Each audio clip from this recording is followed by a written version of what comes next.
Hello, my fellow readers. This is Dark Symphony 777 with another fan fiction review. As always, a link to the story will be in the description below. Please like the video, subscribe to the channel, click on that bell for notifications, leave a comment in the comment section below on your thoughts on the story. Finally, this is my opinion. My opinion is not indicative of everyone in the world, so please respect that. So, the fan fiction I'm doing a review of today is Warrior Princess 1 by Vessi Nissi. It is a Kingdom Hearts fan fiction. I actually just grabbed this fan fiction randomly. I think this is like the last fan fiction from like the first few like over a year ago that I just grabbed. And the last two after this were both requests to review them, which is like which is like a Splatoon fic and a Walking Dead fic. So be on the lookout for those picks. Now, Warrior Princess 1. It is a story that exists. I don't know why it exists, but it does. I don't. Okay. So, what is the story about? Well, I'm going to gloss over the plot because there's actually so much wrong with the plot. I have to make an entire separate video to just discuss all the issues with the plot because there's a lot of issues with the plot. So after this video comes out, about an hour or so later, that video is going to come out, so be on the lookout for that. But in short, in a very brief summary, again, I'm going to go over the plot in more detail. This is a what if scenario of the first Kingdom Hearts, where instead of Sora getting the Keyblade, it is Kairi getting the Keyblade. And of course, Kairi, she is a very big gooper. Look at those blank eyes. They look like they've seen some shit. In short, it just kind of her getting the Keyblade instead of Sora drastically changes the events of the game and how the story is approached. The story does take a more bigger approach to the Final Fantasy side of Kingdom Hearts rather than Sora focusing more on the Disney side. However, there are issues with that, as I will say in the second video. Let's just say that the story is a mess, and let's leave it at that. Characters. Oh boy, I do like the characters. That was one of the reasons why I kind of kept wanting to read the story. Was okay, the plot's a mess, but at least the characters for the most part are good. I like the focus on. I like what you do with the Final Fantasy characters. Mine is not this. It's kind of there. Sora, I think, is fine. He's kind of like the only character that doesn't really change how he behaves from canon. He's pretty much just the KH1 Sora, and that's fine. I have no issues with Sora. Kairi, I think, is actually a very entertaining girl bossy character. She's not the greatest girl bossy character. We all know who the greatest girl boss in in television history is. Don't act like you were up in the '90s not watching this. I know who you are. You better not deny it. You better not deny it. Everyone loved her. But Kyrie was a very serviceable character. Granted, she did have some flaws with her character.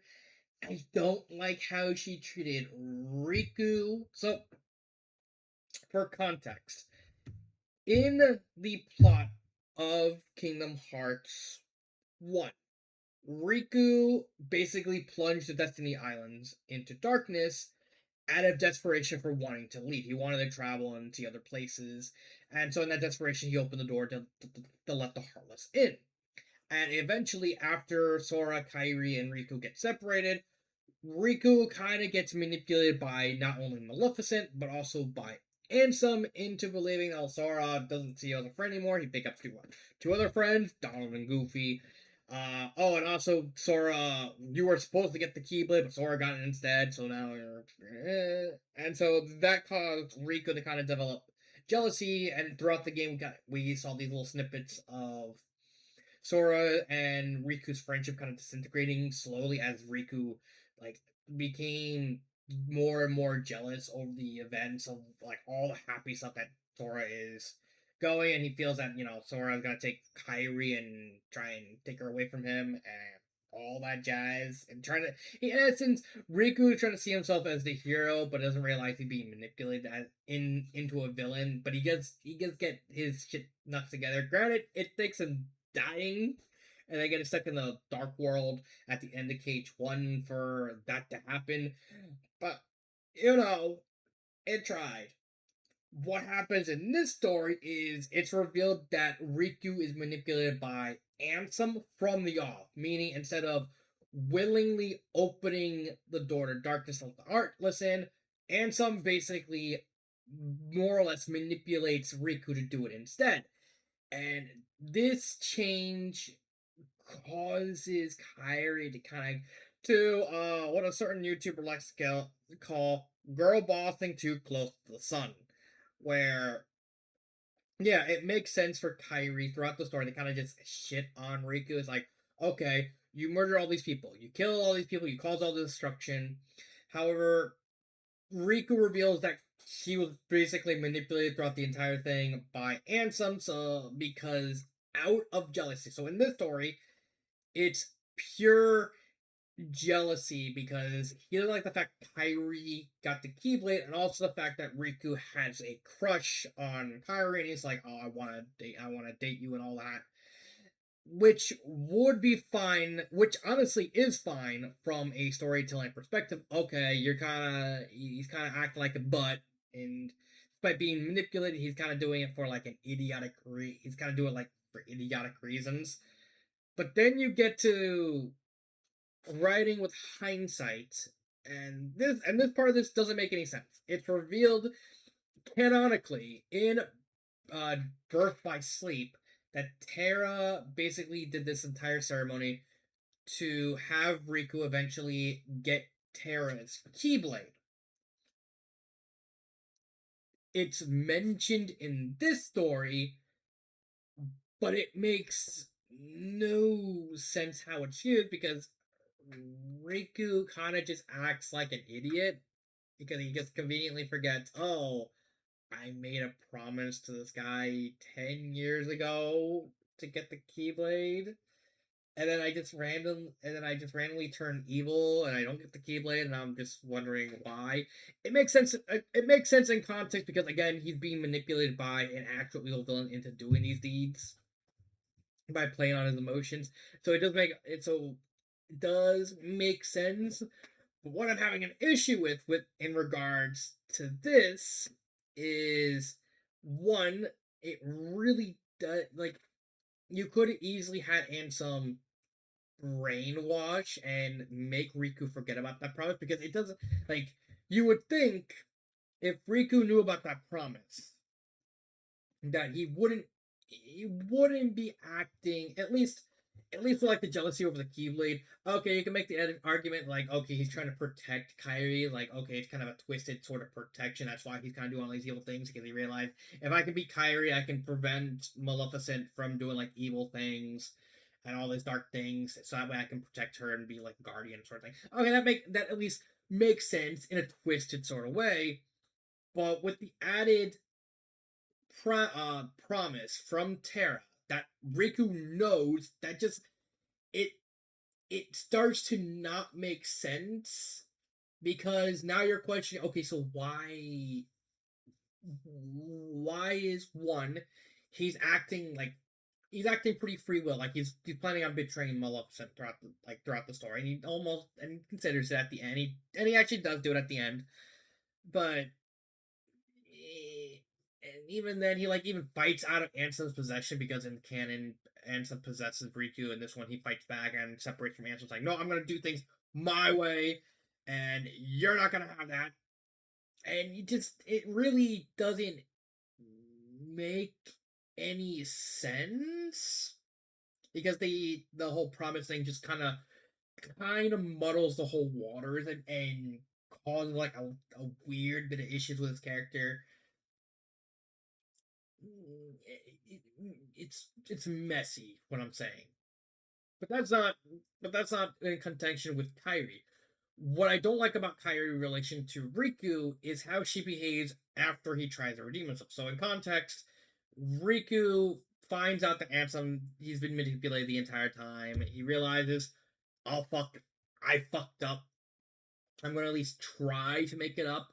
Now, Sora and Kairi's reaction to like Riku basically trying to redeem himself is one thing. Is two different ways. Sora is at least happy that Riku is trying to redeem himself, even if he might stumble. He's at least trying. I understand that Kairi's whole thing is that she's far less naive in this story than Sora, so she doesn't believe that Riku she probably believed like okay Riku's probably like pulling something. That's one thing. Like being distrustful, like okay, I'm gonna at least gonna try to have the benefit of doubt to not fully place my trust in Riku until he actually proves it. Like proves it. That's one thing. But Kairi instead spends the entire climax whenever something happens to Riku. Like she mocks him. It's like, you got kicked, you got hit, you got punched and beaten down. Like, haha, I'm gonna laugh at you. And even like in story, Sora starts calling her out on it. Like, you're kind of degrading to your level, and she's like, oh, I'm sorry, and then she just immediately does it again. It's like that's just like that's that's kind of like going too far. Again, I can understand like Kyrie was very skeptical on Riku, not fully on board to kind of contrast with Sora's like endless optimism. Was like she's like very cautious about the whole thing. It's like, okay, I don't know if Riku, for all we know, he could just stab us behind the back. It's one thing. It's another thing to constantly make fun of him and constantly belittle him for trying for all because he kind of gets hurt. And this kind of reaches like the nadir at the end of the story where they try to close the door to prevent Heartless from coming out. However, they can't because the key in order for the door to fully close, there needs to be two keyblades shooting a beam at the door from each side, one from the light side, one from the dark side. And the keyblade on the dark side mysteriously disappeared. Spoiler alert, Vanitas actually managed to like finagle it. I was like, I got it. And so they can't fully close the door. So they can only temporarily close the door, kind of stem the Heartless from actually breaking in. So it's like slow them down a lot, but not really finish the job. So Miki gives Sora, Riku, and Kairi like this, and Gion because Gion's there too. This orbital light to kind of tell you where you need to go next. Like, okay, so they all start linking arms. Like Riku's offering like his arm, and like Kairi like elbows him, and then just haphazardly, just kind of like loosely drapes her arm over his, and then they start flying to head to Castle Oblivion. Riku gets separated because again Kairi couldn't be half-assed bothered to essentially properly link up, so that causes Riku to fall off. And then we get oh Kairi felt a flash concern herself, but then immediately did her best to squash it. Okay, that's an understandable thing. She had a duty to focus on protecting the worlds from the big dark mess that Riku had helped make in the first place. This this entire sentence did not need to be here. Because yes, Riku did cause it. The difference between this story and canon is the fact that Riku was manipulated to open the door. So why is even after getting him separated that Kairi essentially caused, because she didn't give a shit about wanting to lock on her arms with him. Yes, it does say Riku's like a grip on Kairi, but again, Kairi more or less caused it because she's not even trying to wasn't even trying to grip him, and then she blames him anyway. Uh-huh. Like, yeah, Riku hesitated, eyeing Kairi. Kairi rolled her eyes and shoved their arm out, elbowed him in the gut. He get it and took her arm gingerly. It's like, yeah, of course he would like not even like try. Like trying to hold her arm, and she's like not even bothering. Like you could tell based on the sentence structure, like, okay, she's not trying to keep her grip on him. He's not trying to grip. He's, having to try and grip so that way they lose the grip. So in essence, it is sort of Kairi's fault. And yet she still blames Riku. Despite the fact it's very established, and she knows that Riku got manipulated. Again, if you want to blame Riku because ultimately he still did open the door, that's one thing.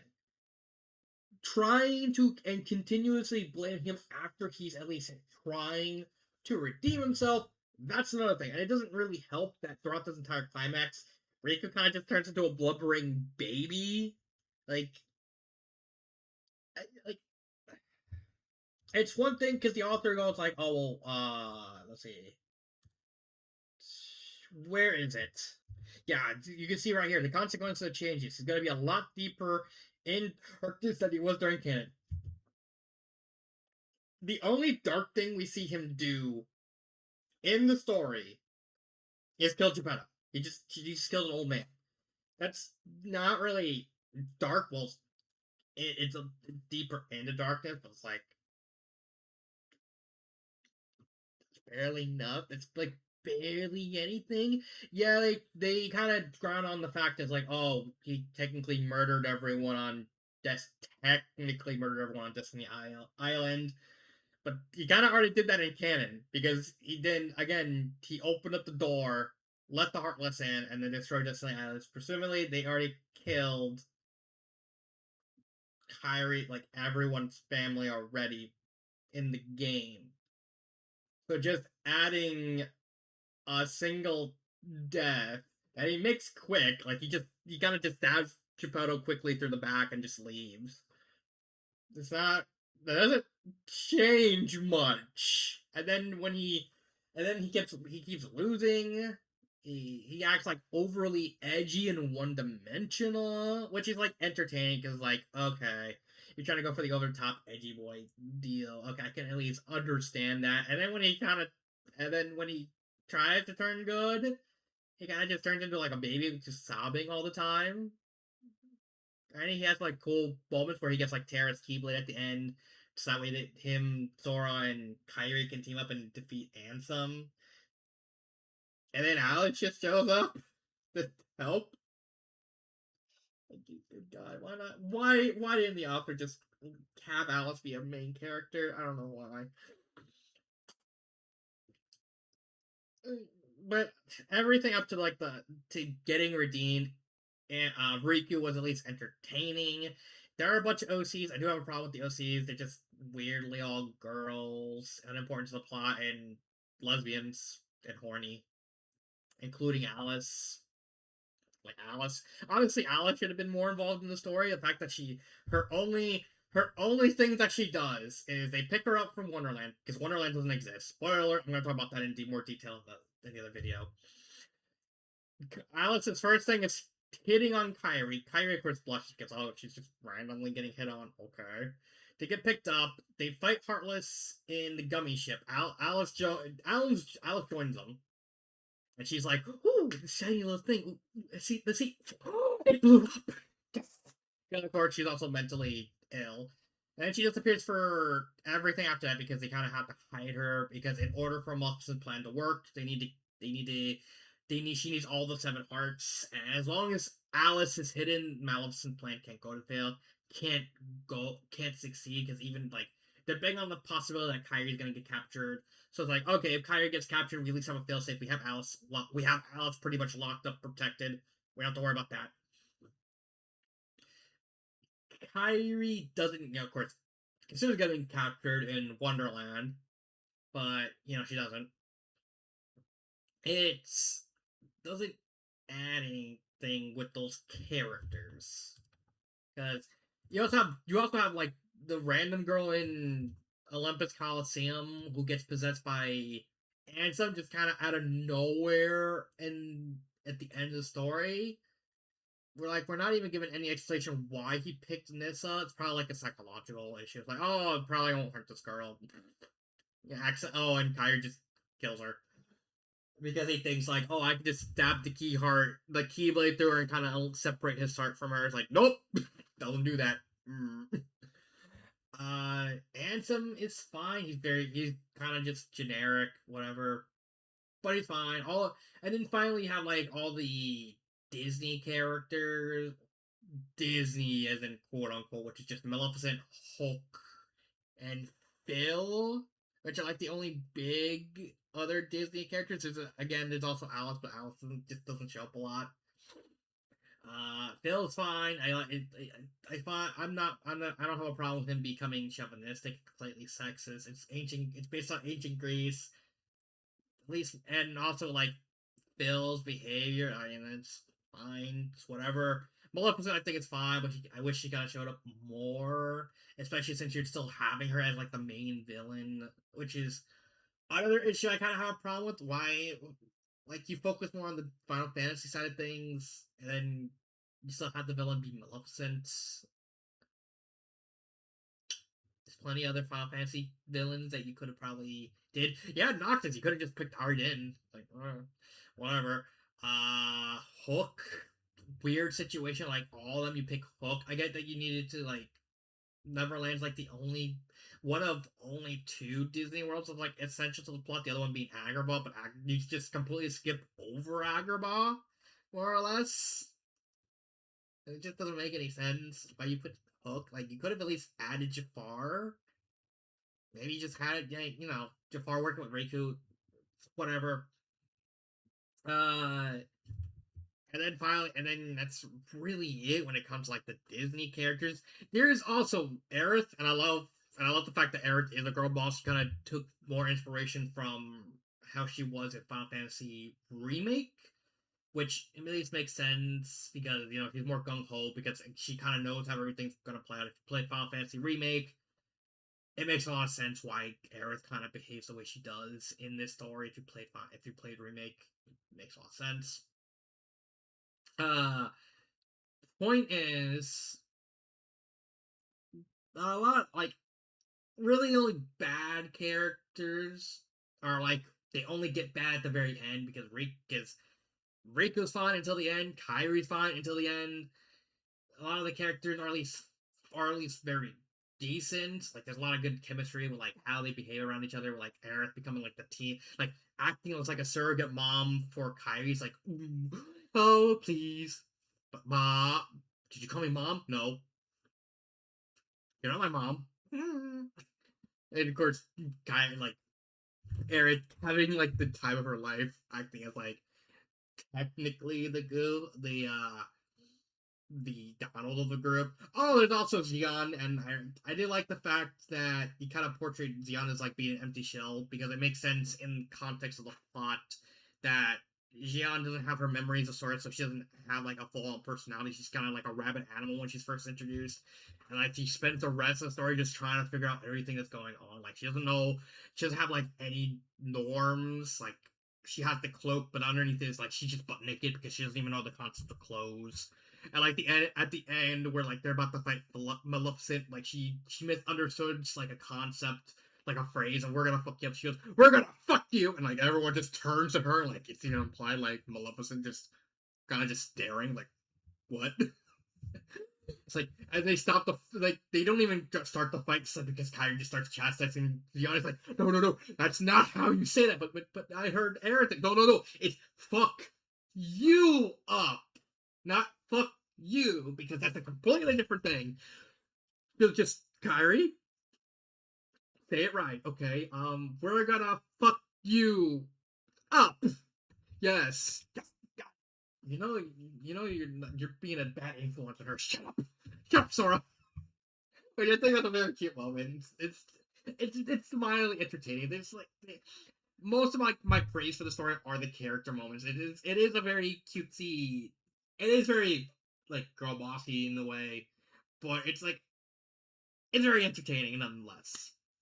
Grammar errors. I didn't see any grammar errors off the top of my head. I think there might have been one grammar error at the very end, but consider the fact how like Kingdom Hearts spells things, it could be like an actual Kingdom Hearts spelling thing, and I could just, I could be just like exaggerating wrong. Pace and sentence wise, I think it's paced perfectly. It's 163,000 until you get to the Kingdom Hearts world itself. There's another thing I'm going to mention in the other video, but I don't like how the pacing is with the Kingdom Hearts worlds. Like I'm pretty sure no around here. There we go.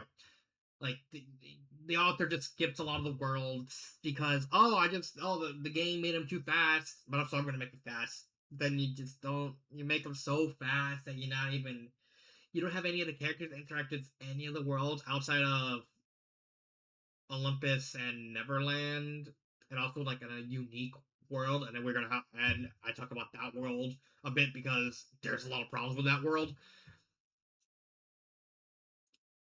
It's just kind of a like outside of like them visiting the world. So pacing, I think it's fine. Like it's very fast paced, very loose. It works perfectly. But when you incorporate them actually going to the world, it gets very messy and it gets just so confusing because you're expecting them to go to other worlds, but then you're just rushed through those few worlds that Kyrie and the gang all go to are just completely rushed.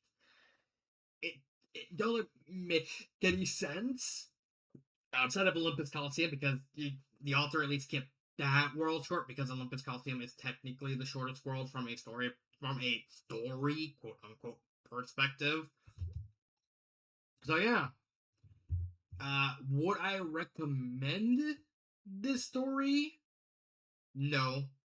There's just so, and the reason why is there's just so much wrong with the plot that it drags the story just so below. If the author didn't focus too much on like writing with the benefit of hindsight, too focused on politics. Again, I'm gonna bring up in the other video. Trust me, it's actually important to this conversation, and didn't rely like emotional writing. And the last time I talked about emotional writing, yeah, it got bad, really bad, that it actively detracted so much from like the pretty good character work overall that I don't have anything. I can't recommend it because of just how bad the plot is. Favorite part, honestly, like everything to do with Jian. I think Jian just an adorable little goober. Like she just doesn't know anything that's going on, and the author's attempts to try and make her kind of grasp everything is honestly a pretty good character overall. She's not the greatest character, but I like what the author did with her. And for what it's worth, a lot of what the author did with Jian is very entertaining. Even like her introduction, where like she just spends the entire time just kicking Kyrie's ass, and Kyrie doesn't fight back because like, wait a minute, you look like me. Are you my sister? And Kyrie gets smacked in the face with the keyblade, like, and like they have to like lock her up behind the barrier. It's like it's like Kyrie spends like the last of the fight just trying to like continuously slash until she gets like tired. Let her down, but Kyrie, let her down. Now good. Now, just jumps dog files her. It's just funny. Like Dion's fine. Like, what would I fix with the story? I'm gonna skip everything with fixing the plot because I'm gonna do that in that video. But in terms of the characters, I think just get rid of the insults for Kyrie. Just get rid of the insults for Kyrie. I'm fine with Riku being like a little skittish because it makes sense, because like Kyrie would be hesitant to join him, so it makes sense that he like at least a little skittish, kind of toned down on that. When it comes to the characters, make Alice more important to the story. I get the fact that there's a storyline reasons why she has to be out of the way, but you could have done more with her. Same thing with Noctis, like having Noctis show up and then just kind of get sidelined because once they get Xion, it's kind of a waste. Maybe have them explore the world a bit more. Like the whole thing with this, like at the very least, have like an explanation like how Ansem got to Nissa, because how the fuck did Ansem go from Hollow Bastion to Olympus Coliseum in like a couple seconds? Like you could make the argument that he kind of possessed Nissa like the beginning of the story. Like that would have been fine. Maybe have like maybe right like when Nissa introduced herself, like her eyes are yellow. I don't remember if her eyes.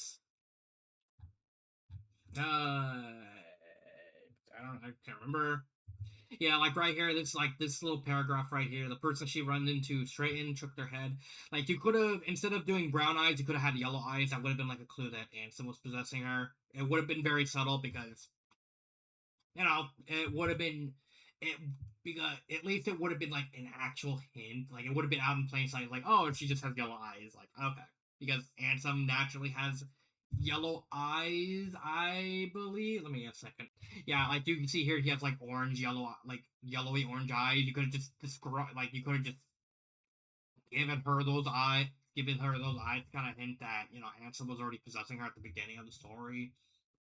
It would have been like it wouldn't have changed anything about the story, but it would have been like a foreshadow. Like it would have been a good foreshadowing attempt because like okay, you're not thinking about like a random girl's eyes being like orangey yellow right off the bat, especially if they're in like they just enter the first world and it's just like oh, she just tells them the point. Like you're not gonna think of it. Like and then when you see Ansem possess like show that Ansem is possessing this, it's like oh that makes sense. And it's fun doing like little foreshadows like that. But outside of the plot, there's not really much I would change. Again, I'm going to be talking about more about that in the other video, but I think that's it. So this has been my review on everything aside from the plot of Warrior Princess 1. This has been Dark Symphony 777 and cut.